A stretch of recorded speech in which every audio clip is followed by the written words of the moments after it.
Hey, Adam Dukes here. Welcome to Dad-preneur episode number 36. I promise I didn't just wake up and get out of bed. It looks like I just rolled out of bed. I haven't. I've been up for a while and I've showered. I just obviously didn't do my hair. Anyways, if you're a service provider, stop doing this. Someone posted in a Facebook group over the weekend. He sells email marketing services, and he was asking, how can I convince more business owners the power of email? Do you guys have some tips and some strategies? And I was the first one to respond, and I said, first of all, get out of the convincing game. That's the worst approach to take, is try to convince a business owner of your email marketing services, of your copywriting services, of Facebook advertising, whatever service you offer. You do not want to have to convince the business owner. That's just like another hurdle.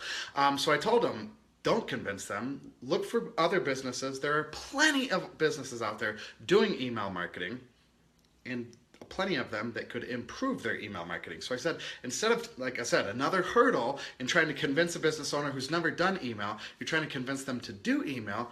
Why not just focus on the business owners who are doing email and they could improve it? And actually, email marketing, it's very, very easy to do. What you do, and what I suggested to him, is get on people's email lists. You know, the pizza shop, the attorney, the dentist. I would recommend focusing on one specific niche, but whatever niche you're in, you know, let's say you get on the dentist, three or four different dentists in your town, get on their email lists, and when they send out their monthly, bi-weekly, weekly, daily, I'm not sure how often they email. I would guess it's probably more like a monthly thing.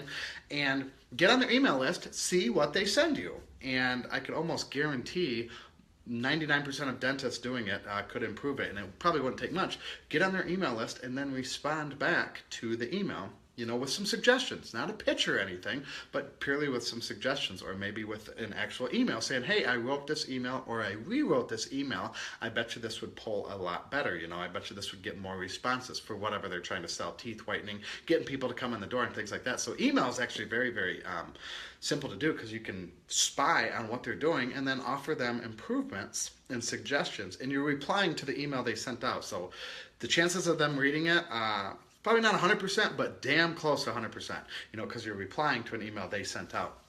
And again, you're just making suggestions on where they can improve, or maybe give them a sample email. I got a buddy of mine that does this, and he's gotten his foot in the door with some bigger companies. He focuses on authors, but bigger, well-known authors, by doing this, by suggesting, you know, getting on their list saying, hey, why don't you do this, this, and this, or I wrote you a sample email, or here, your welcome email is good, but I wrote an even better one, you know, something along those lines, so he's given value. So you're not convincing. You don't want to go out and try to convince business owners of a service that you offer. You really want to focus on the ones that are already using that service, and maybe you can offer them some help. Maybe that you can offer them how to improve that.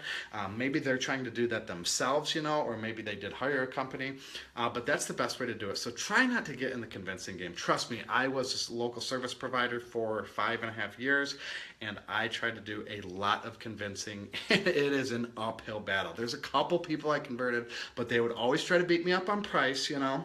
So that's another thing that you have to deal with, because they didn't know the value of this new service. Hey, you should have a website, a blog, you know.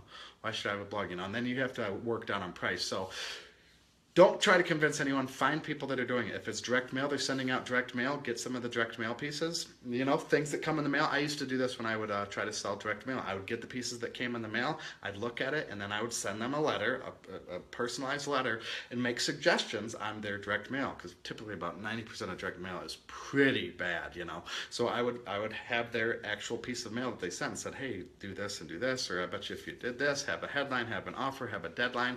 Most of them didn't have any of the things for like a direct response marketing and advertising should have on a direct mail piece. So that's a way to do it. Don't convince. Try to, like I said, focus on businesses that are already doing the service that you provide, and try to offer them free suggestions, some tips, and on how to improve what they're currently doing. And then you get your foot in the door because you're offering value. And again, you're not doing any convincing. So that's the tip for the day. Hey, are you a dad? Are you an entrepreneur? Or maybe an aspiring entrepreneur? Why don't you go down below, or left or right? I'm not sure exactly where the link is going to be, but why don't you sign up for our we have a Facebook group of Dad-preneurs where we just kind of discuss all types of things. We discuss the core four: mind, health, body, and wealth. Adam Dukes, thank you very much.